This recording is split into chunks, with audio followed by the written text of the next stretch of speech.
US 10 वर्षीय treasury यील्डवरील हा एक संक्षिप्त आणि महत्त्वाचा आढावा आहे. बघा, हा विषय फक्त अमेरिकेपुरता मर्यादित नाहीये बरं का. तुमच्या माझ्या गृहकर्जाच्या व्याजदरापासून ते थेट भारतीय शेअर बाजारापर्यंत सगळं काही ठरवणारा हा जागतिक अर्थव्यवस्थेचा एक अत्यंत महत्त्वाचा बॅरोमीटर आहे. पहिले म्हणजे हे बॉन्ड डील नक्की असतं तरी काय? एकदम सोप्या भाषेत सांगायचं तर हा गुंतवणूकदारांना मिळणारा परतावा असतो.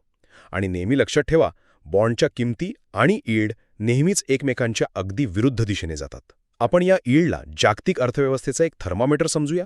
म्हणजे कसं, तर वाढणारं यील्ड म्हणजे मजबूत आर्थिक वाढ किंवा महागाईची उष्णता आणि घसरणारं यील्ड म्हणजे आर्थिक मंदीची थंडी. दुसरा म्हणजे या थर्मामीटरचा पारा चढला की शेअर बाजार आणि कर्जावर काय थेट परिणाम होतो ते बघूया. जेव्हा हे यील्ड वाढतं ना, तेव्हा गृहकर्ज आणि कॉर्पोरेट कर्जाचे व्याजदरही आपोआप वाढतात. आणि होतं काय?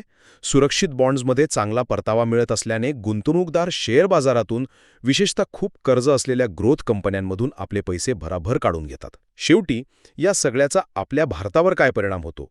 तर जेव्हा अमेरिकेत यील्ड वाढतं, तेव्हा परकीय गुंतवणूकदार हमखास आणि सुरक्षित परताव्यासाठी अमेरिकेकडे वळतात. यामुळे आपला रुपया कमकुवत होतो आणि भारतातून पैसा बाहेर जातो. मग तुमच्या मनात येईल, यील्ड वाढलं की लगेच आपण घाबरून आपले शेअर्स विकून टाकावेत का?